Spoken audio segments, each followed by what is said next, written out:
Bien, pues vamos a darle continuidad a la sesión, bueno, al ciclo de sesiones, charlas, conferencias, exposiciones que tienen una relación profunda y directa, explícita, con la reina de las virtudes, la caridad.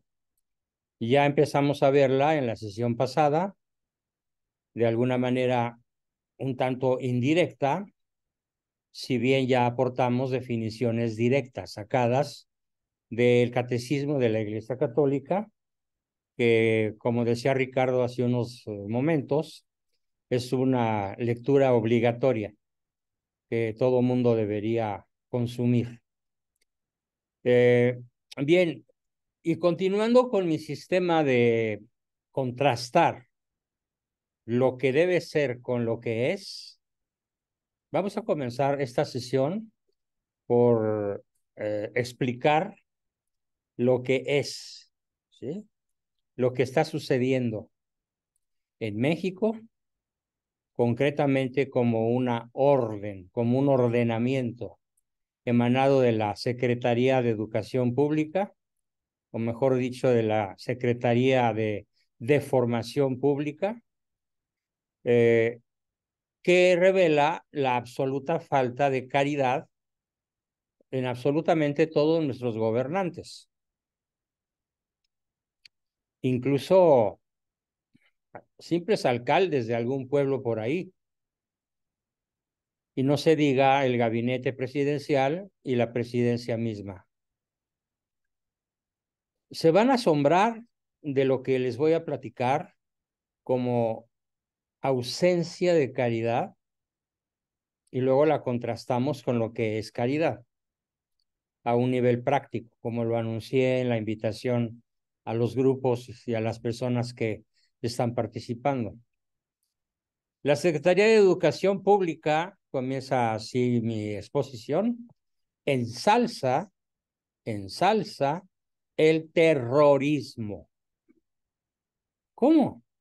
Podrán decir, pero ¿cómo es posible? Pues sí, la Secretaría de Educación Pública llama ligera modificación de bitácoras de vuelo al acto terrorista de secuestrar aviones de pasajeros en pleno vuelo para llevárselos a Cuba, por ejemplo, o a Venezuela o a Nicaragua, como ha sucedido con cierta frecuencia, y sobre todo a finales del siglo XX. Y le llaman ligeras expropiaciones, así, ligeras expropiaciones a los asaltos a mano armada. La SEP lanza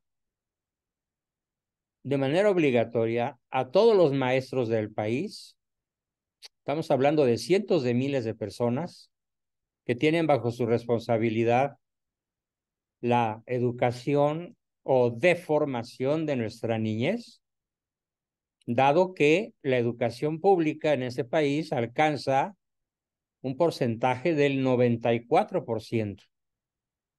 El otro 6% lo tienen las escuelas privadas.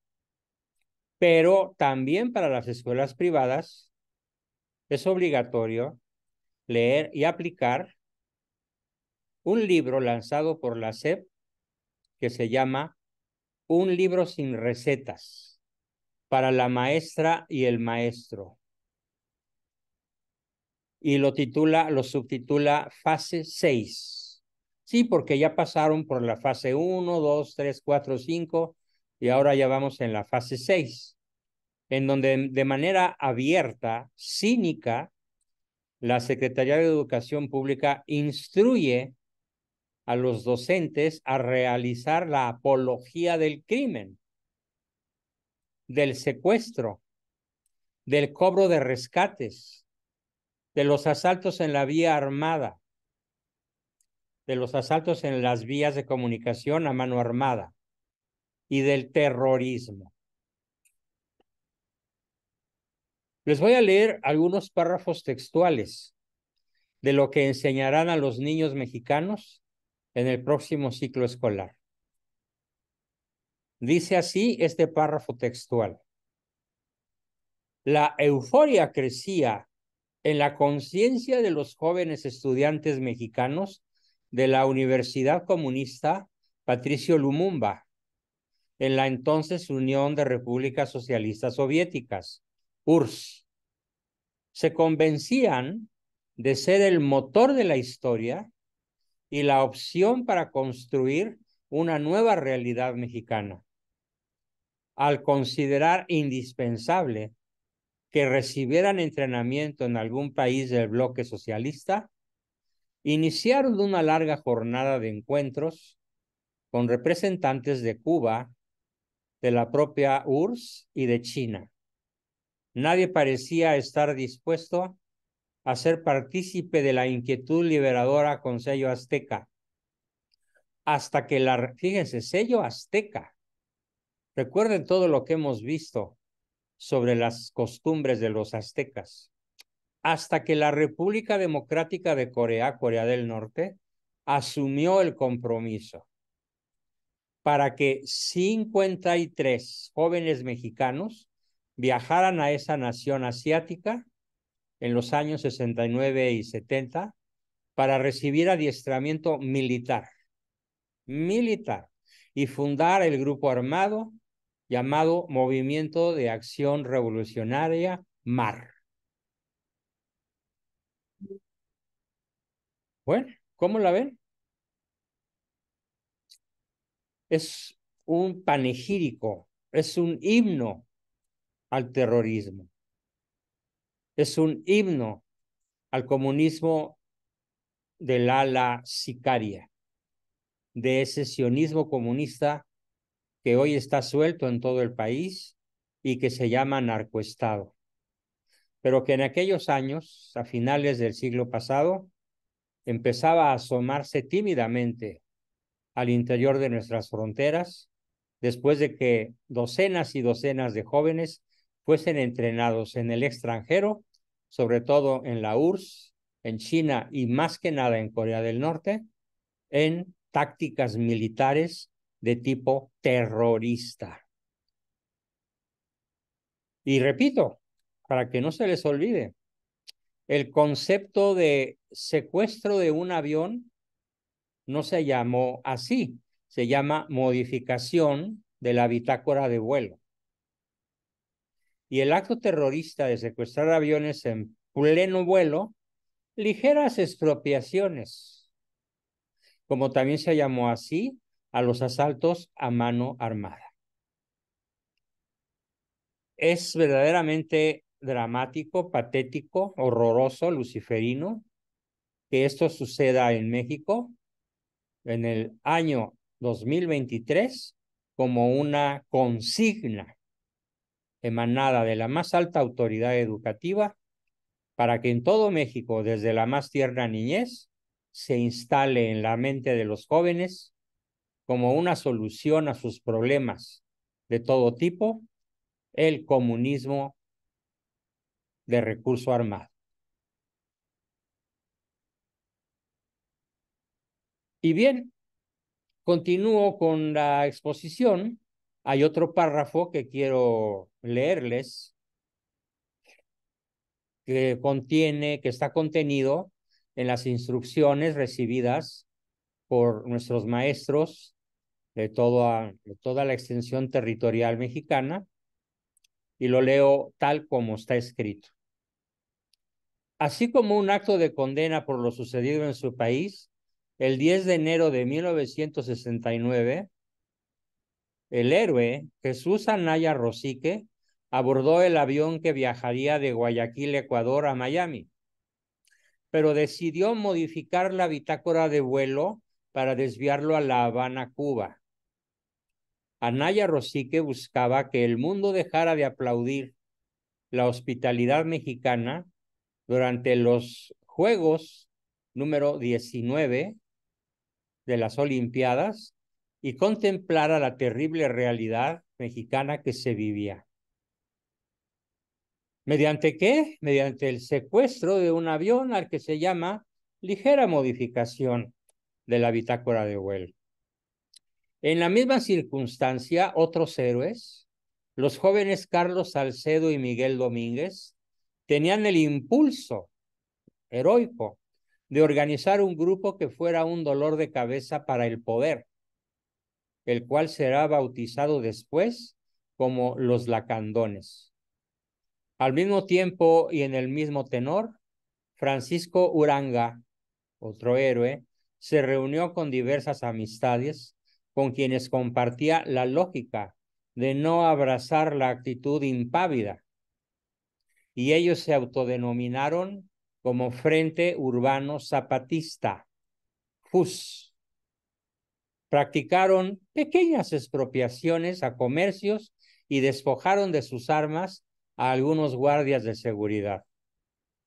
Todo como un ejercicio de preparación para las batallas que deben venir.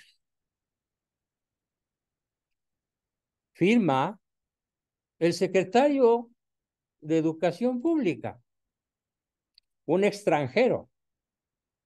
Es un extranjero. Es un venezolano. ¿Sí? En estos momentos no logro recordar su nombre, pero es muy fácil de averiguar. Páginas adelante, la Secretaría de Educación Pública adoctrina a los maestros. Esto es oro molido para entenderlo. Adoctrina a los maestros para difundir la apología de los secuestros. 2 semanas después del escándalo de Avándaro y su escenificación, cito textualmente, se cortó el listón inaugural del secuestro por motivos políticos en nuestro amado país. A iniciativa del Frente Unido Zapatista, se retuvo al empresario y político Julio Hirschfeld. Yo me acuerdo de ese secuestro. Fue un escándalo nacional que duró mucho tiempo. Ante el desconcierto oficial frente a ese tipo inesperado de tácticas y prácticas. Y continúa haciendo la apología del secuestro y del terrorismo. A pesar de contar ya con las estrategias de contrainsurgencia y de guerra de baja intensidad, el gobierno de Echeverría cedió ante las demandas del grupo guerrillero y les entregó 3 millones de pesos. En la inercia de la misma saga, Genaro Vázquez raptó en Acapulco al entonces rector de la Universidad Autónoma de Guerrero, Jaime Castrejón. También recuerdo ese secuestro. 38 días después del evento del Frente Unido Zapatista. En este caso, Vázquez planteó como requisitos para la liberación del cautivo, además de una muy amplia retribución económica, la liberación de 9 presos vinculados a los grupos terroristas que habían sido enviados a Cuba, así como la difusión de sus comunicados revolucionarios, para que el pueblo de México estuviera enterado de su lucha. Esta última condición no fue concedida por Echeverría. Ceder ante las peticiones de supuestos delincuentes, dice el escrito de la SEP, y yo digo, delincuentes convictos y confesos, no era una de las recetas para la paciencia de los hombres en el poder. Y más adelante, continúa en otra página, la SEP difundiendo su apología del terrorismo, del secuestro, de la violencia armada y del desvío de aviones y demás actos que llaman de manera eufemística por nombres suavecitos, pero que en realidad es una apología, para reducirlo a una sola palabra, del terrorismo. Así que continúa. Con la historia colocada en las mandíbulas, los cuerpos policíacos descubrieron el 24 de enero de 1972 a los autores del secuestro de don Julio Hirschfeld, la mayoría de los integrantes del Frente Unido Zapatista fue injustamente encarcelada. Ah. Lucio Cabañas, continúa la SEP, Lucio Cabañas, terrorista, digo yo, y sus hombres sabían que era tiempo para la acción. Y el sábado 24 de junio de 1972 realizaron una primera emboscada al Ejército Nacional, provocando diversas bajas a la institución armada.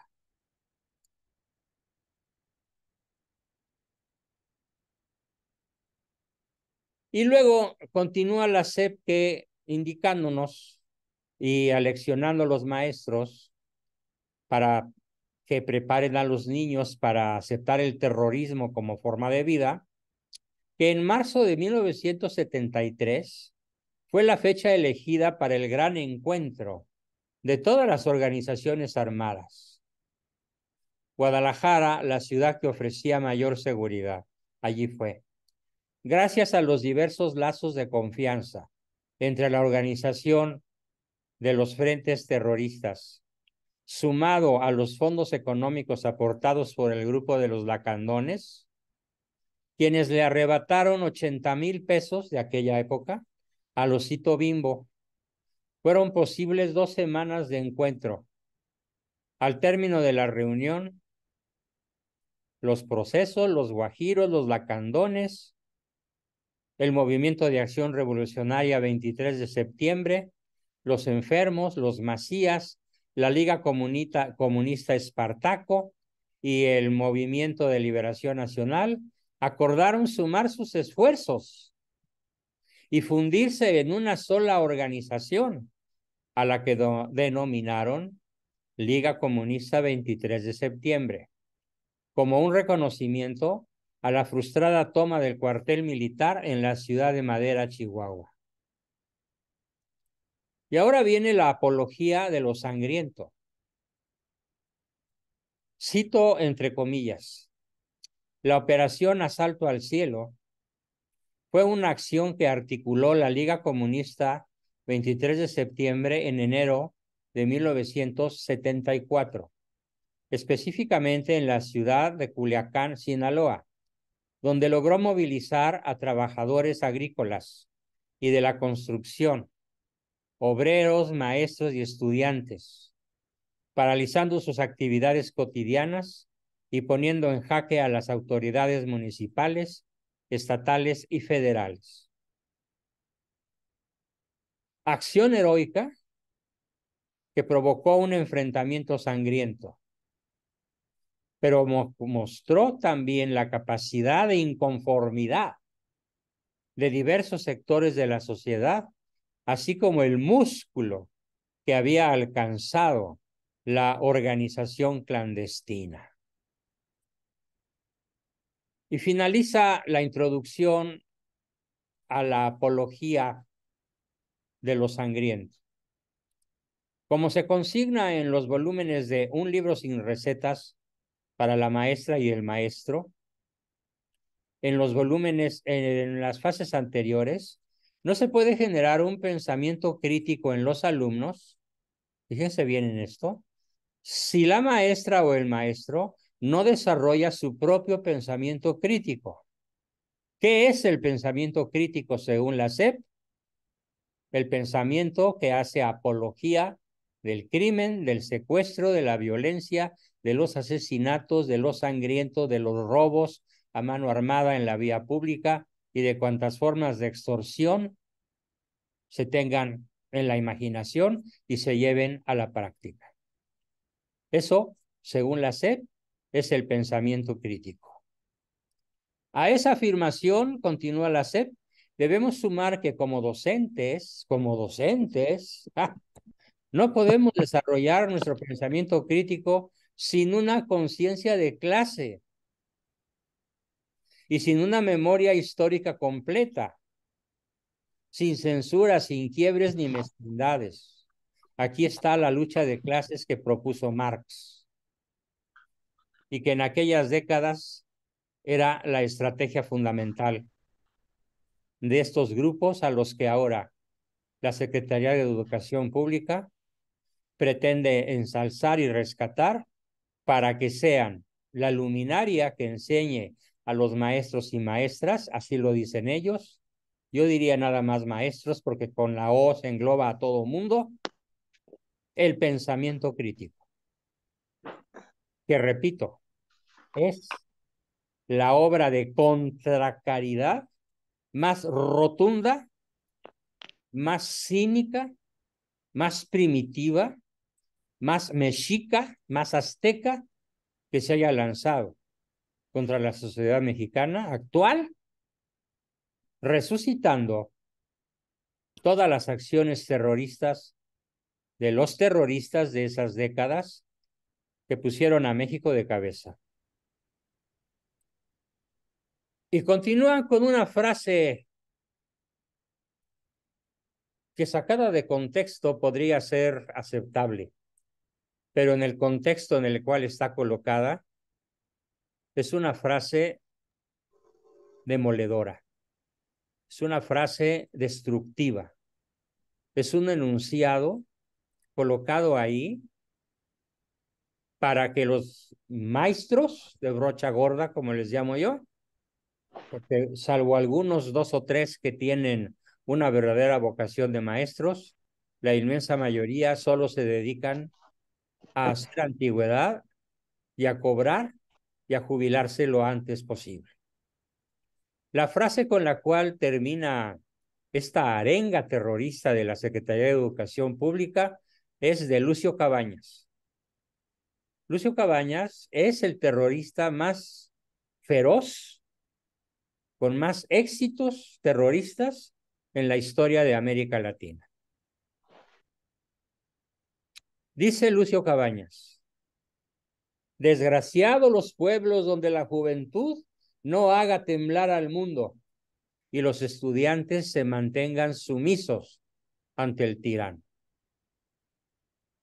Si la sacamos de contexto, palomita, si la colocamos en el contexto en el cual se desarrolló esta arenga revolucionaria, esta arenga terrorista de la Secretaría de Educación Pública, tenemos algo verdaderamente temible, catastrófico. ¿Qué está por venir? Bueno, yo intuyo lo peor, porque docenas de miles de maestros van a aceptar, así como aceptaron la imposición del malo, así como aceptaron la imposición del antipensamiento chairo, así van a aceptar que los pueblos donde la juventud no haga temblar al mundo y los estudiantes se mantengan sumisos ante el tirano, va a ser el modo mediante el cual logren convencer a los estudiantes del México de hoy de hacer un ligero cambio en la bitácora de vuelo de los aviones, para no llamarle secuestro de aviones, y hacer pequeñas expropiaciones, para no llamarles asaltos sangrientos a mano armada. ¿Qué poder tiene el lenguaje para ocultar la verdad? ¿Y qué poder tiene el lenguaje también para exaltar la verdad?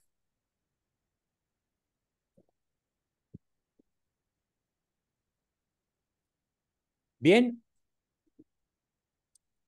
esta carta de la SEP la voy a subir mañana a los grupos, a las personas que hoy participaron, para que la lean, la mediten, la piensen y podamos discutir en próximas sesiones, tanto en el taller de la otra historia como en el taller donde estamos revisando las virtudes, los efectos que esto puede causar, pero más que nada, ¿cuál es nuestro papel el día de hoy ante esta oleada de terrorismo nacida justamente de las organizaciones oficiales que más deberían propiciar la paz, la concordia y la unidad entre todos los mexicanos? Ahora, por contraste, vámonos al extremo opuesto. Sí, a propósito, al extremo opuesto. Vamos a imaginar por unos minutos que logramos eliminar, que logramos impedir que la SEP logre sus objetivos. Vamos a imaginar que logramos reunir suficientes firmas, los padres de familia, que ya se opusieron y hoy juntaron 7,500 firmas para oponerse a la ideología de género, es otro tema, en los libros de texto de primaria, con dibujitos y todo. Vamos a suponer que hemos logrado todo eso y por contraste, vamos a ver ahora que sí es la caridad cuando da frutos. No esta amalgama luciferina, diabólica, tenebrosa, tétrica, trágica que acabamos de mostrar. Y entonces voy a referirme por contraste a los dones y frutos del Espíritu Santo. Cuando hay caridad, la vida ético-moral de los cristianos está sostenida por los dones del Espíritu Santo. Estos, los dones, son disposiciones permanentes que hacen al hombre, hombre con mayúscula, dócil para seguir los impulsos dictados por el Espíritu Santo. No es que el Espíritu Santo tome la bitácora de mando de nuestra voluntad, de nuestro libre albedrío, y nos obligue a hacer lo que no queremos.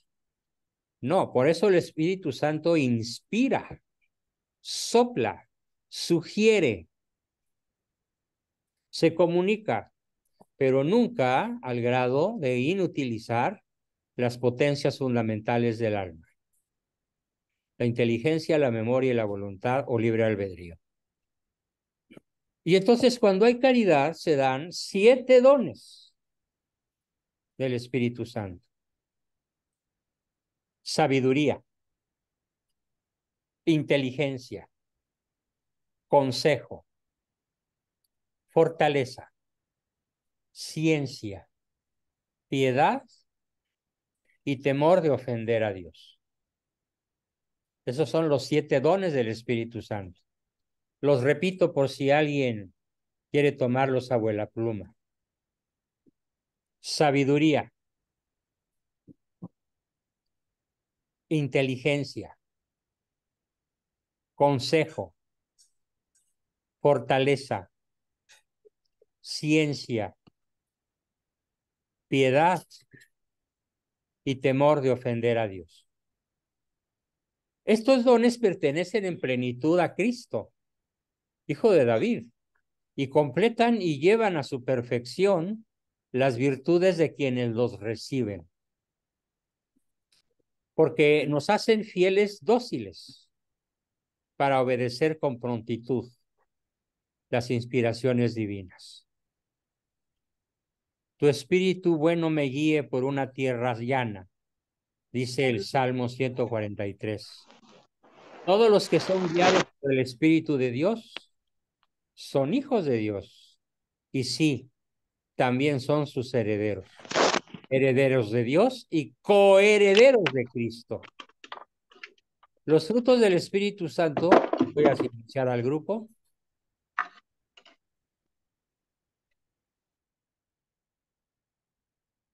Los frutos del Espíritu Santo son perfecciones que forman en nosotros el Espíritu Santo como primicias, como anticipos de la gloria eterna. La tradición de la Iglesia enumera 12. Es diferente los dones a los frutos. Ya vimos los 7 dones. Ahora vamos a ver los 12 frutos, que son nuestra cosecha, por así decirlo, cuando vivimos plenamente la caridad. Yo quisiera que por un momento nos imagináramos que en la SEP las máximas autoridades conocen y practican esto. ¿Se imaginan la nación que tendríamos? En vez de la partida de demonios que andan sueltos ya, con la explicación que di al principio de la sesión. Bien, ¿los frutos cuáles son? Los dones son 7, los frutos son 12. Son perfecciones que forma en nosotros el Espíritu Santo como primicias de la gloria eterna. La tradición de la Iglesia enumera 12. Caridad, gozo, paz, paciencia, longanimidad. Por si alguien dice, ¿what? ¿Se come o vuela la longanimidad? Le voy a pedir que se imagine una longaniza. O sea, un chorizo largo, largo, largo, largo, largo, largo, largo, que le da la vuelta a donde está colgado y parece interminable. Bueno, pues así es la longanimidad. Es una esperanza interminable. Eso significa longanimidad. Que cuando la practica un deportista, por ejemplo, acaba de suceder en un partido de un campeonato que se está jugando en los Estados Unidos. El equipo de Lionel Messi iba empatando a 1 con un equipo de USA y se esforzó, se esforzó, se esforzó, se esforzó todo el tiempo necesario hasta que faltando 15 segundos para que el partido terminara, metió el gol del triunfo. No cejó, no se dio por vencido. A escala deportiva, esa es la longanimidad. Ahora imagínenla a escala interpersonal, en el trato con los demás, en la caridad con los demás. De tal manera que la longanimidad es inagotable. Bueno, eso fue la longanimidad después de decir caridad, gozo, paz, paciencia, longanimidad, y sigue los frutos: bondad, benignidad. ¿Qué es una persona benigna? Es una persona que bendice. Es una persona que en vez de maldecir o enojarse, es benigna. Bendice a su adversario, bendice a su prójimo. Lo llena de paz, esperanza, tranquilidad, con su incondicionalidad afectiva que hoy introduciremos en la sesión. Y sigue la lista de frutos: mansedumbre, no mensedumbre, mansedumbre. Dios no dijo que fuéramos mensos, sino mansos. La mansedumbre, la fidelidad, la modestia, la continencia, o sea, el dominio de las pasiones, el dominio de los impulsos, el dominio de las necesidades, eso es continencia. Y la castidad, la castidad. Esos son los 12 frutos del Espíritu Santo, después de que enumeré los 7 dones también del Espíritu Santo. Espero haber causado el suficiente contraste entre la primera parte de mi intervención de hoy, donde expuse los, pues no maquiavélicos, los diabólicos más bien, planes de la SEP para comunizar al magisterio y a través de la comunización del magisterio, comunizar a la nación mexicana entera. Si ya de por sí estamos en una narcodictadura, ahora imagínense con una ideología aprendida en la escuela, exactamente contraria a todo lo que acabo de exponer, que son los dones y los frutos del Espíritu Santo, y que se van a manifestar evidentemente en la sociedad. Se van a manifestar en nuestras relaciones con la naturaleza. ¿Por qué? Porque somos seres ecológicos. Se van a manifestar en nuestras relaciones con nuestro propio cuerpo, como la modestia, la pureza, la castidad, la continencia, por ejemplo, porque somos seres biológicos. Se van a manifestar en nuestra voluntad, en la voluntad permanente, por ejemplo, la permanente o perpetua voluntad de hacerle el bien al prójimo, aunque no se lo merezca.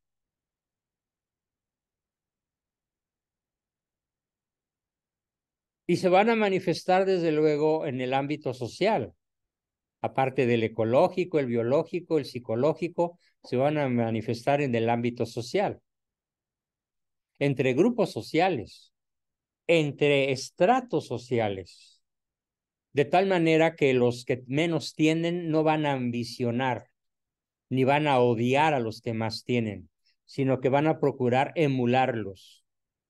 Y los que más tienen van a procurar realizar obras de misericordia, como lo vamos a ver a continuación. Y finalmente, el ámbito espiritual, el más importantísimo de todos.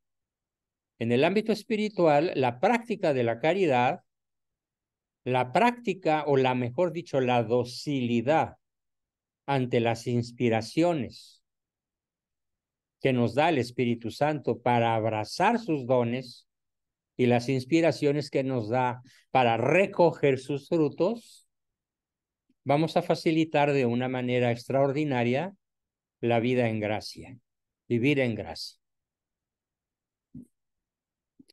Y nuestra vida en gracia perfeccionará nuestra naturaleza.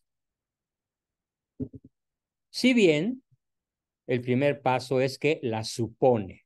La gracia supone la naturaleza, pero el segundo paso es que la gracia la perfecciona.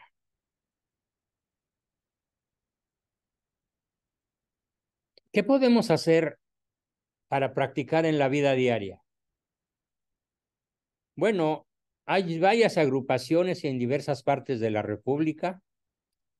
Yo recomiendo que se busquen en la red con sus nombres, y hasta donde nuestros recursos, nuestro tiempo, nuestra profesión, nuestra salud o nuestra enfermedad nos lo permita, nos afiliemos a hacer acciones en apoyo a lo que ellos hacen.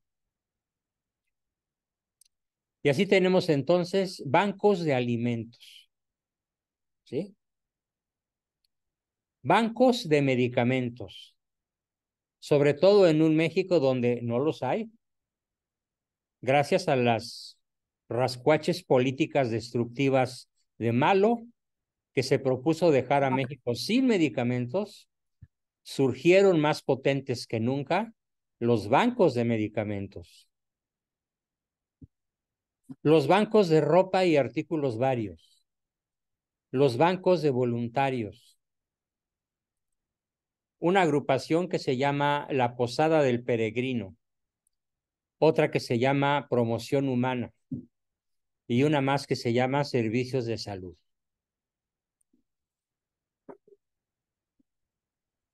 La caridad está al alcance de todos. Nadie puede decir no está a mi alcance. No sería humano, sería un demonio, que es el único ser para el cual la caridad es imposible, por definición, por determinación propia. Su definición es el odio. Su autodefinición es la rebeldía. Su autodefinición es llamar a Dios el enemigo y llamar a Lucifer mi amo. Así que si la caridad está al alcance de todos, pues nada más hay que decidirnos a ponerla en práctica. ¿Recuerdas cuándo fue la última ocasión en la que hiciste un acto de caridad? ¿Qué te motivó a hacerlo? ¿Y por qué no has continuado realizando otros?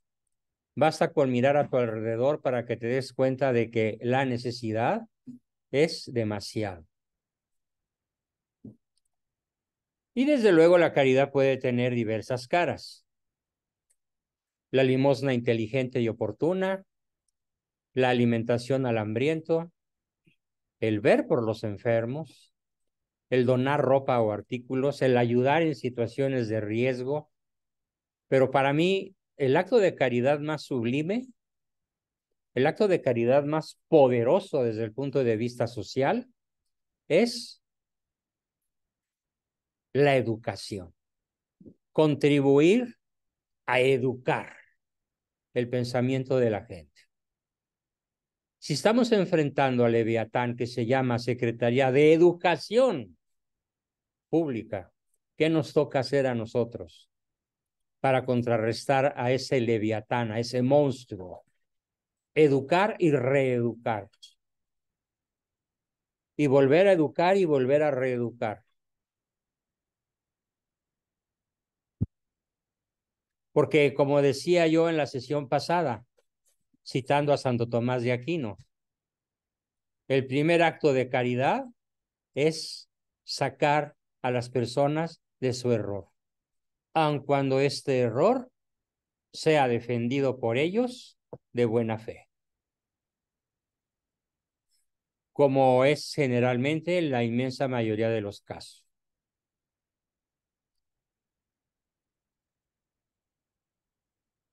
Ahora bien, vamos a anticipar ligeramente el meollo central de las sesiones que vamos a dedicar al tema de la caridad.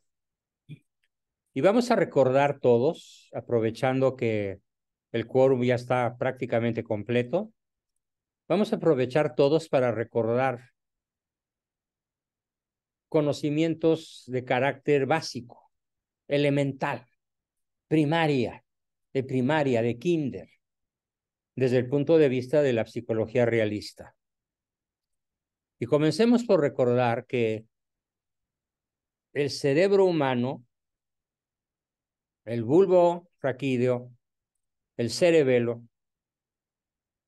y los 144,000 millones de neuronas que tenemos los seres humanos, que forman, si las pusiéramos una detrás de otra, cientos de miles de kilómetros, y con la longitud que forman, podríamos llegar a la Luna, y que se llama sistema nervioso central. ¿De qué se alimenta? ¿De qué se alimenta aparte de carne, leche, huevos, frijoles, proteínas, minerales, etcétera? Se alimenta de estímulos, de contacto, a las cuales hace 2 años que empecé con el tema, o 3, lo llamamos caricias. Caricias. Y recordemos que las caricias forman parte, a su vez, de una cosa que se llama fórmula nutricional básica. Y esa fórmula nutricional básica tiene otros 2 conceptos. El tiempo dentro del cual vamos a dar las caricias y el reconocimiento, que no es lo mismo que dar una caricia. La diferencia entre caricia y reconocimiento es que en la caricia yo doy el estímulo. Intencionalmente yo doy el primer paso. Y en el reconocimiento yo reacciono y reconozco la bondad, el mérito, la excelencia de alguna acción de la persona que está junto a mí, sea quien sea. Entonces, la fórmula nutricional básica, probablemente una buena parte de los que se sumaron al grupo después de 2 años para acá, no la conocían y lo están escuchando por primera vez. Qué bueno, porque estamos en cierta forma comenzando el ciclo con la virtud de la caridad en el corazón y en mis labios. Y dentro de las caricias, dentro del tiempo y dentro del reconocimiento, se dan diversas manifestaciones. Por ejemplo, en el caso de las caricias, se dan 6 tipos de caricias distintas. Y solo una de ellas puede llamarse caridad. Las otras 5 son tóxicas. Las otras 5 recomiendo que se eliminen por completo de nuestra forma de vida. ¿Cuáles son las caricias tóxicas? Las condicionales negativas, vulgarmente llamadas castigos. Profundizaremos sobre el tema. ¿Por qué? Porque muchísimas mamás, todavía en este grupo incluso, me consta, utilizan la chancla y el cinturón para lograr que sus hijos obedezcan. Terrible acto de contracaridad, porque no solamente no van a obedecer ni van a aprender, sino que van a reforzar la conducta que pretenden eliminar. Y van a desinstalar la conducta positiva que pretenden instalar en el niño golpeado. Hablaremos de eso más adelante para explicar que ese falso celo de las madres y de los padres también, que tunden a sus hijos a golpes, a gritos o a castigos, es un acto de contracaridad que nos conviene erradicar de forma rotunda y definitiva de nuestra manera de tratar a quien sea, sobre todo a nuestros hijos. Después tenemos la caricia condicional positiva, que es una ironía, porque en realidad no es positiva. En realidad, la caricia condicional positiva, conocida como premio, lo que hace es corromper a quien la recibe, porque mediante esa caricia estamos comprando a la persona y su conducta. Y así lo acostumbramos a que diga, ¿qué me das si saco 10? ¿A dónde me mandas de viaje si paso de año? ¿Qué coche me vas a comprar cuando te traiga puros 10 y termine la prepa o la secundaria? Y así tenemos entonces una juventud acostumbrada a exigir a cambio, porque ¿dónde lo aprendieron? De los padres. Luego tenemos otra caricia tóxica, que es la caricia falsa, la que se da de manera hipócrita para lograr alguna ganancia respecto del prójimo. Luego tenemos la caricia de lástima, que se da cuando el otro se siente mal y lo vemos derrotado. Y es una caricia que refuerza la indignidad y la impotencia. Luego tenemos la incondicional negativa, que es, hagas lo que hagas, me caes gordo y ahí te va. ¿Juan te llamas? Y finalmente la única que llamamos caridad auténtica, que es la caricia incondicional positiva. ¿Qué es la caricia incondicional positiva? Bueno, son verdaderamente acciones sencillísimas que están a nuestro alcance cotidianamente, pero que muy pocas personas se ponen a pensar en hacerlas. Por ejemplo, sonríe, sonríe. Cuando veas a tu esposa, aunque la hayas visto 80 veces ese día, pues que sea la sonrisa 81. Y si puedes tocarla, mejor. Y si puedes hacerle una carantoña en el pelo, en el hombro, en la espalda, en los brazos, en algún lugar donde a ella le guste o a él le guste, pero con sonrisa. ¿Y cuál fue el motivo de dar esa sonrisa? ¿Cuál fue el motivo de dar ese toque? Que el otro se sienta amado. Lograr que el otro se sienta amado.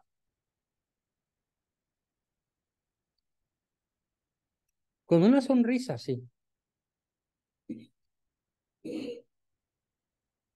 Contagia tu alegría. La alegría es una caricia formidable. Contagiar tu alegría. Una pareja que se ríe entre sí frecuentemente, una pareja que celebra las tonterías que uno de los dos dice en cierto momento, es una pareja formidable. Porque la risa genera endorfinas y genera la sensación de aceptación, de amor, de ternura. Una buena acción, pues, comienza siempre con una sonrisa. No podemos hacer buenas acciones todo el tiempo, a todas las personas, pero sí podemos iniciar conversaciones e interacciones intencionales con una sonrisa. Nada cuesta. Otra caricia, agradece. Gracias, mijita, gracias, mamita, gracias, mi amor, gracias, mi reina, gracias, papito, gracias. Y el nombre a veces, o el diminutivo, o el apelativo de la persona a la cual nos estamos refiriendo. Formidable agradecer.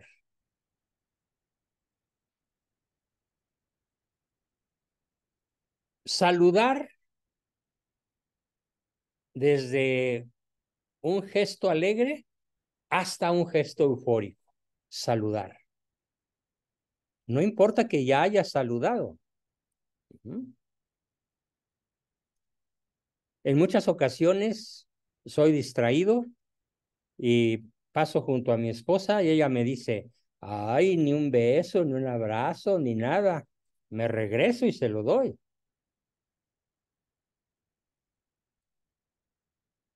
No es que me esté extorsionando, es que se vale pedir sonrisas, se vale pedir alegría, se vale pedir caricias incondicionales positivas que se dan porque sí. La primera que vimos se da para que el otro obedezca. La segunda también para que el otro obedezca. La tercera para manipular. La cuarta también. La quinta para humillar. Y esta para hacerlo sentirse amado. Y se da simplemente porque sí. No hay un motivo clásico. No es como hoy fue o es, Día de Santa Ana y de San Joaquín. Por cierto, a todas las Ana, felicidades, a todos los Joaquín, felicidades, y a todos los abuelos también, porque es el Día de los Abuelitos, porque Santa Ana y San Joaquín, pues son los abuelitos de nuestro Señor Jesucristo. Pero aunque no se celebrara nada, la caricia incondicional positiva se da por motivos no clásicos, porque sí, porque se me antoja, porque quiero, porque lo decido, porque el amor es una decisión. Ya lo he dicho infinidad de veces y lo repito, el amor no es un sentimiento. El amor es benevolencia, es decir, buenas acciones. Y apenas llevamos tres: la sonrisa, la alegría, el saludo. 4, lo más difícil que tenemos los seres humanos. Dificilísimo. Escuchar con mucha atención. ¿Qué me dijiste, mi amor? Repítelo, mi amor. No te escuché. Háblame más fuerte. Te escucho. ¿Qué me quieres decir?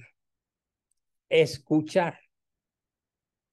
Hace sentir amada a la persona a la que se le transmite esa sensación maravillosa de estar siendo escuchada.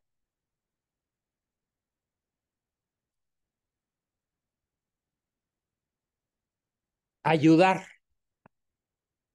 Ayudar cuando podamos. Todos necesitamos externar nuestras preocupaciones, así como lo que nos hace felices o lo que nos tiene preocupados o tristes. o ansiosos. Pero lamentablemente, muy pocas personas sabemos escuchar. Es un acto de caridad muy simple, pero valiosísimo. Que claro, implica tiempo, porque el tiempo de escucha puede alargarse hasta por horas y a veces hasta por días. Estar escuchando siempre a quien amas o a quien quieres hacerle sentir la fuerza de tu amor.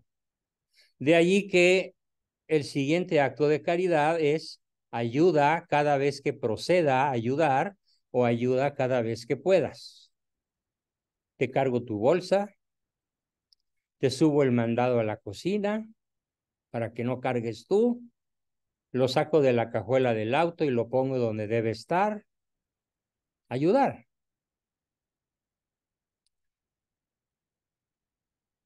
Hay pequeños momentos en el día que nos viene muy bien recibir un poco de ayuda.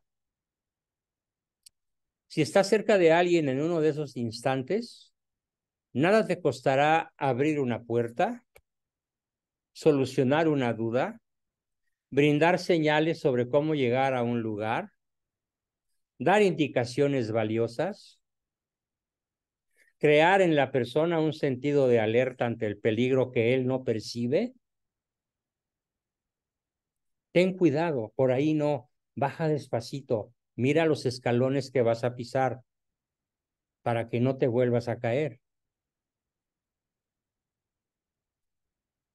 Siguiente, mejorar intencionalmente el humor del otro. ¿Por qué? Porque cuando pasamos por alguna dificultad, es bueno sentir que contamos con el apoyo de quienes nos rodean. Si hacemos sentir ese apoyo, especialmente a quienes viven situaciones que los tienen desmotivados, va a mejorar su estado de ánimo, va a mejorar su humor.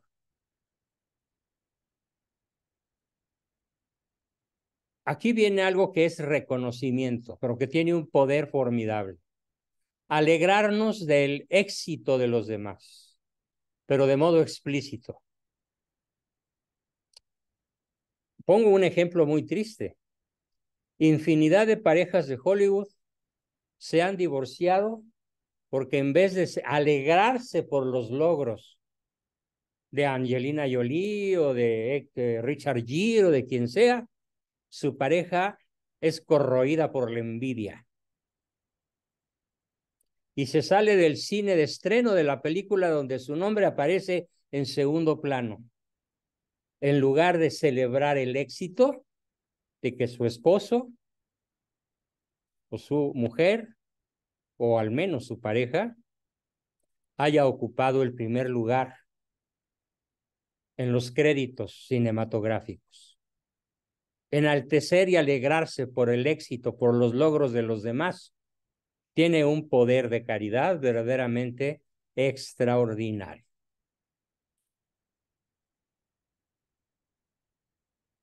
Bien, pues con eso terminamos nuestra exposición del día de hoy.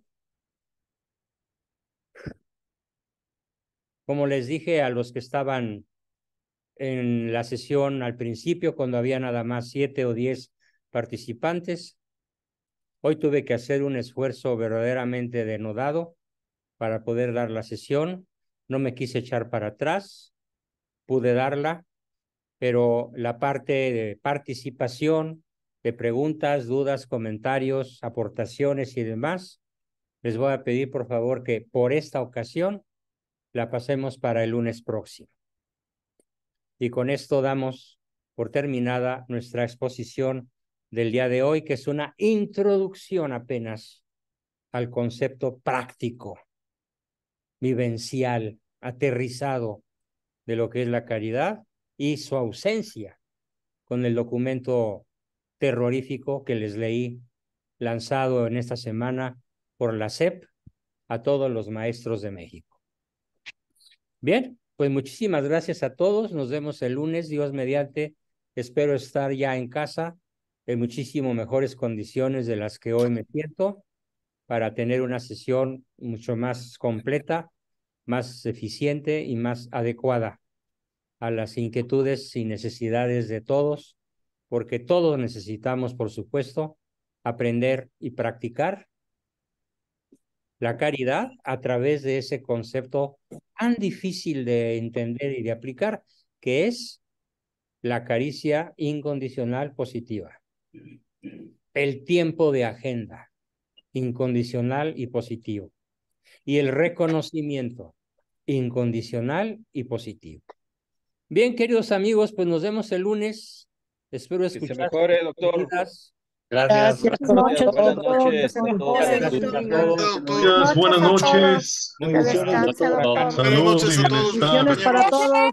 Gracias. Buenas muchas noches. gracias. ¿Qué tal el viernes? ¿Eh? Buenas noches. ¿El viernes vamos a tener clase? Sí, claro, el viernes vamos a tener clase, por supuesto. Lunes, miércoles y viernes. El lunes ya fue, hoy es miércoles. Tenemos clase. Ah, es que me equivoqué. No es el lunes, es el viernes, perdón. Discúlpeme, el viernes. Muy bien. Ya, Buenas saben, noches, doctor. ya estoy funcionando a medias. Bueno, chao, hasta Buenas la noches. Buenas Bye. noches, Buenas doctor. noches. Buenas noches.